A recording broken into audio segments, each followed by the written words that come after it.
on edge. Alright guys, welcome back to the channel. I hope everyone is doing well. Thanks a lot for tuning in. As always, I really appreciate it. Shout out to all the subscribers. Big up to anyone new.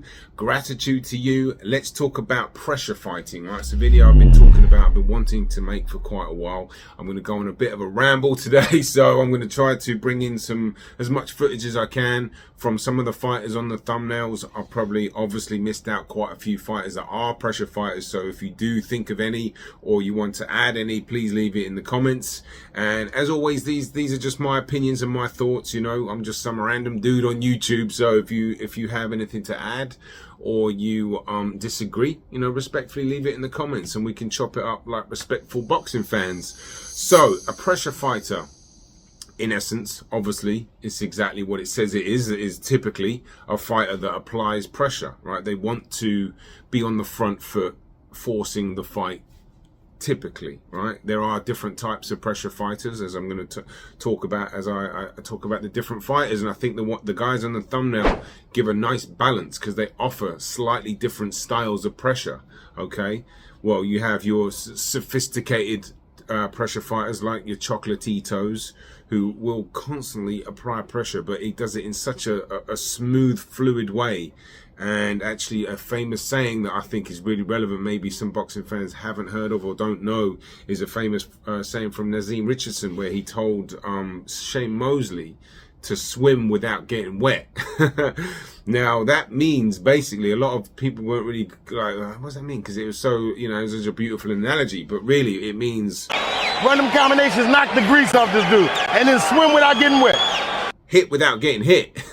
And Chocolatito, despite how many punches he throws and despite how often he's in his opponent's chest, letting off a massive amount of combinations, he's still, by and large, quite hard to hit, you know, and that is the essence of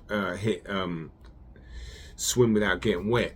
And it's so hard to do. It's really hard to do, to be honest, on the front foot, letting your hands go, because when you let your hands go, they're not by your chin. But Chocolatito's ingrained that ability, which is quite marvelous. And in fact, that's something, a different style totally, but Dmitry Bivol has got that defensive responsibility tattooed in his head. He's not a pressure fighter, but I am still in the mix of making that documentary about him. But I wanted to talk about that and how to ingrain little bits of DNA through training that you can put in a fight. And Chocolatito, obviously, when he lets his hands go, he's not just thinking about punching, he's thinking about defense in the midst of all those combinations. But what he's doing as well, he's making his opponents fight when they don't want to fight, and this is the art of pressure fighting as well. It's going to make typically a boxer, someone on the back foot that's got a bit more skills. They might have a bit more speed, they might have a bit more pop, and they might be more accustomed to fighting going backwards, and they might have a better jab. They might have all these skills and these tools to be able to deal with pressure fighters, but they're going to have to fight them at some point, because there's typically pressure fighters are very tenacious, okay? They're not going to always have a good chin, but they're going to know that they're going to be in punching range, so they probably have a half decent chin, or at the very least they're going to be able to take a punch in the sense that it's not going to deter them from keep walking you down. Right? And another style of you know, pressure fighting, if you look at David Benavidez, okay, he's psychologically, all of them are psychologically draining you. They're physically, spiritually, mentally, emotionally, and psychologically draining you. Now, David Benavidez, he's got a very sadistic style, okay, meaning, you know, when you are punching him, okay, he's a kind of a bit of a slow, he's actually, to be honest with you, he's going to be a massive problem, because he's really trying to learn to have a bit of a boxing stance and maybe use his jab. I saw him training with Rigondeaux recently, trying to get some tips, and it looked like Rigondeaux was trying to get him to just get a bit of a better boxing stance and cut the ring off and stuff like that. And once he starts learning stuff like that, my gosh, because that's been a criticism of David Benavidez, but with or without cutting the ring off. In fact, cutting the ring off, to me, is is like, if you can make your opponent fight, it's essentially, it's a similar thing, because the goal is to get to your opponent to make them fight.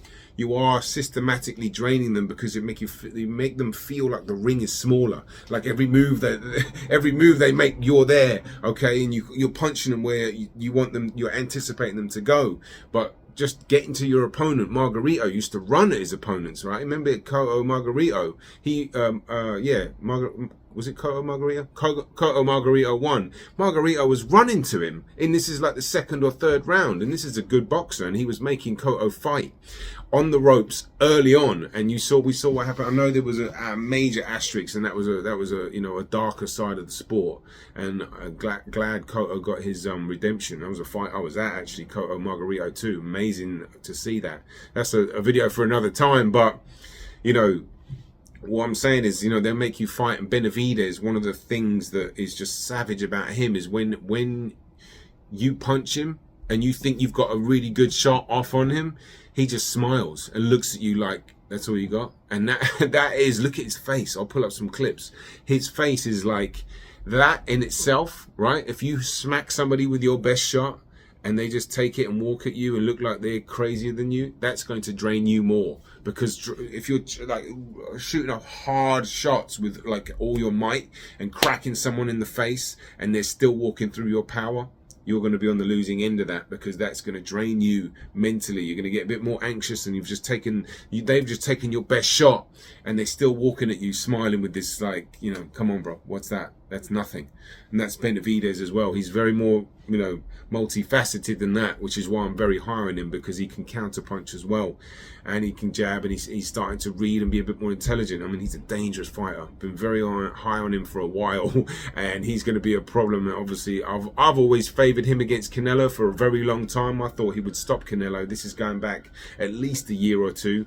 I haven't aired it out. I think I aired it out on this channel maybe 6 months to a year ago, but I've long thought he could get Canelo, and he could take Canelo's best shots and take him into deep waters late. But hopefully, we will find out at some point. But that's, for me, I think when you can take someone's best shot, you're going to need someone that's got immensely good stamina, immensely good boxing skills, which Canelo does have good boxing skills. His stamina's been questionable, but if you can't keep somebody off of you, and then your skills get tired and your tools get a little bit more diminished, because again, this is another thing about pressure fighting, is when they see you fade, it triggers them on, okay? They come on to another level. You look at Matias, he does that. He gets charged up by seeing the fear in you. He'll chase his opponents around the ring like he did with Hawkins, like he saw Hawkins was in such fear of him, and that is just going to work in such a negative way for Hawkins and a positive for Matias, because he knows now his opponent's scared of him. He knows his opponent can't hurt him, and it's just a matter of time before he systematically chases him down and beats him up and breaks him up and gets him out of there. But Matias is a bit more calculated now. He's not being so reckless, but there is a time and a place to be reckless and to be just sadistic, because fighters, they can't do anything. If they can't stop you coming in with their power, they can't slow you down with their skills, and they can't keep up with your work rate, you're going to stop them. Simple as that. Look, and that's William Zepeda. I mean, when he's coming out throwing that many punches, right, you don't really have a choice but to fight. Now, you have fighters like, the Shakur Stevenson Zepeda fight, for me, is a fascinating fight, because I think he would be one of the only boxers to actually nullify Zepeda to a degree. But I think Zepeda would actually make Shakur to fight a little bit, right? And that's intriguing to me, because I love it when someone really he would get the best out of Shakur. I think we'd see a phenomenal performance from both of them, and I think we'd see Shakur Stevenson just edge it or just win, by using his skill set, but using a little bit of toughness. I think he's got some toughness there, I really do.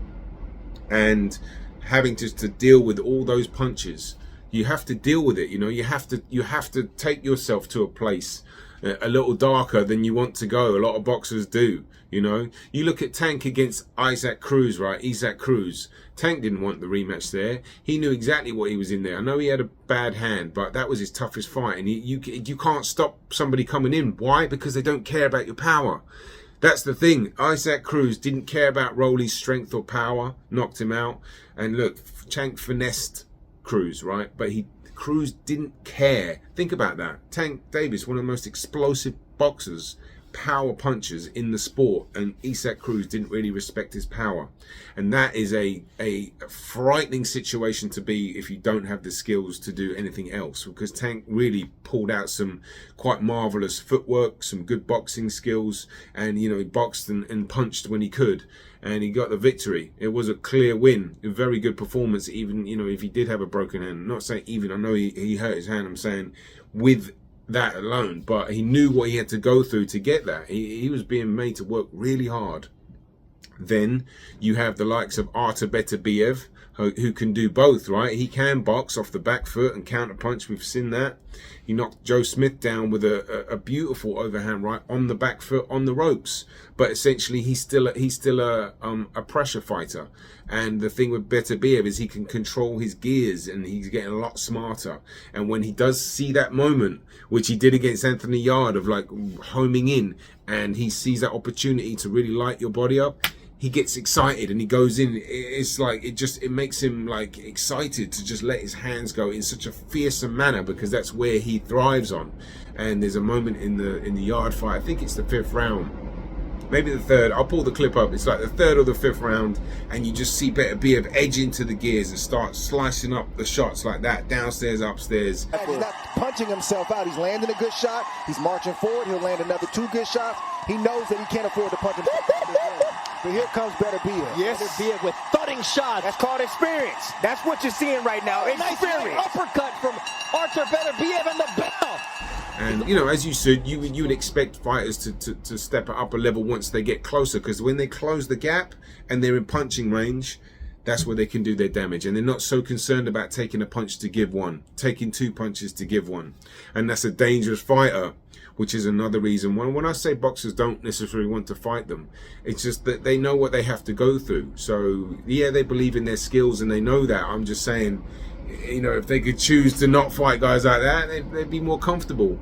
It's like if you ever play sports, right? I'm going to try and bring up an analogy. Let's just say football for the UK or basketball in America, right? If you've ever played and there's a fast break that just occurred, right? And you're on the team and you have to go and run back to support the fast break, right? Sometimes you might be tired, but you know, you don't have the energy to run full court to either support the defense or the offense, right? So you kind of like, I don't really want to run that fast. But when you're boxing, you know, you want to have your fight here, right here, like, I want to have my own pace, but you don't get that luxury. So when you are against a pressure fighter, they dictate when you fight, and they make you fight when you don't want to fight, and that's the beauty of it.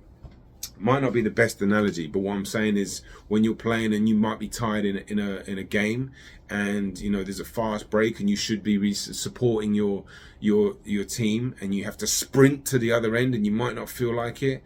You do it, but that's what I'm saying. Imagine that fighting. You know, and then you have your Virgil Ortiz's, right? Pressure fighter, but he comes to throw bombs, punch hard, he power jabs, dig to the body. He throws punches with mean intentions, so you know he's coming after you with power, with aggression, and you know that and alone. I mean, he's just you can't make a mistake. It's like walking that tightrope, yeah. When you're walking a tightrope in boxing, or when you're walking that tightrope, you make a mistake, you're done. And Virgil Ortiz comes to put that pressure on you. Then you have Timzo, right, who systematically comes with the pressure. But if you watch him, and I spoke about this before, Abner Mares said that Timzo doesn't really know how to jab. Yes, he does. He just doesn't jab because he's waiting for you to throw your punches whilst putting the pressure on. It's very intelligent. It's a systematic, slow way of breaking you down, and then you're trying to read him, and then his defense is so good that when you punch, he either rolls it and counters you, or he'll get you in range, and when you haven't jabbed or you when you realize your punches aren't landing, then that's when he jabs. And he'll break you down, and then he'll get you, and he'll take your soul. And it's just that is a sophisticated way of pressure fighting, Timzo. They all have their beautiful styles. All the fighters that I've mentioned have their own amazing way of breaking fighters down. But ultimately, it's to mentally, systematically, emotionally, physically, spiritually break you down. And they're coming for your soul. All of them are, just in different ways, you know. And I love it. It really is quite an amazing style. But you do need to do the things before the fight a little bit more than other fighters. You need to take your place in training, to take yourself to a training camp. You need to be absolutely unbelievably disciplined, which is why I've got so much respect for these fighters, because particularly pressure fighters, because they do not do anything else. You know, they all probably have something in common. They, you know, I was going to say they try to stay active. They don't all stay active. It's not all their fault. But when you are active and you're in the gym 2 days after the fight's over, some of these guys are back in the gym. You know, that's crazy. And they're training, getting better, but getting themselves physically fit to be able to do that war, okay? Not every boxer's able to do that. They're not able to take themselves, you know, they might be too busy sharpening their skills, which is fine. That's what they should be doing if that's the kind of fighter they are. It wouldn't hurt if they really put themselves in a place, in a dark spiritual place, so they can deal with that, but not everybody can do it. But these pressure fighters are tough people. They really are, because in camp they're doing this all the time. In sparring, they're trying to get themselves up for just prepare for war.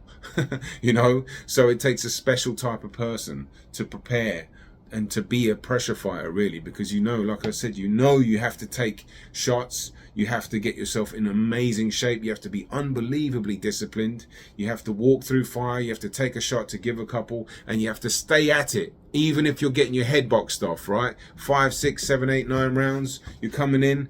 And, you know, this is not a great example. Maybe it's like John Molina versus Mickey Bay, right? John Molina, I don't know if he was a pure pressure fighter. I'd have to remember some. I think he was quite aggressive and come forward and throw some shots, but he did not give up in that fight. He was getting his head boxed off for 10 rounds against Mickey Bay, and then he got clipped.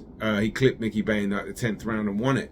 But he never gave up, and that's the thing. Pressure fighters never give up. And that's it. Man, I've been rambling a little bit. What time is it? 16 minutes. Wow, my battery didn't run out. Everything came to fruition on that one. That was a good little ramble. I hope you guys enjoyed it, man. Let me know if you have any comments in the about this subject. I'd love to hear from you. And that's all from me today, and I will get this out. It's Friday now. I've got to go to work in about half an hour, so I'll probably get this done Sunday. And yeah, and then I'll have a bunch of videos. I'll leave the thumbnails for the videos I've got coming up. I've got this Matias scientific punch technique breakdown. I'm really excited about that one. That's coming up very soon, and I've got a gift actually that comes with that video, so stay tuned for that. That's from me to all the subscribers, but anybody that's watching, and you'll find out about that when I do the video. But that's generally from me to you. And then I've got this Who's the King at 154 video, which I did speak about a couple of days ago. I also just want to say thank you to anyone that's subscribed. We're up to 3,000 now. I didn't have time to make a video because I had to go back to the UK for a few days, and I just wanted to say thanks. We're going to go onwards and upwards, and then I've got a bunch of other videos that I have spoken about. I will get to them. It's going to take me a little bit of a minute, but I just want to say thank you. Much gratitude. Peace, love. Boxing on the Edge. Take care. When you're fighting Sobril Matias, Artur Betev, David Benavidez, you are in their spider's web. That's your starting point. And there's no way out. Artur Betev! They are coming to seek and destroy you. Dismantle you. The destructive, demolishing, human wrecking ball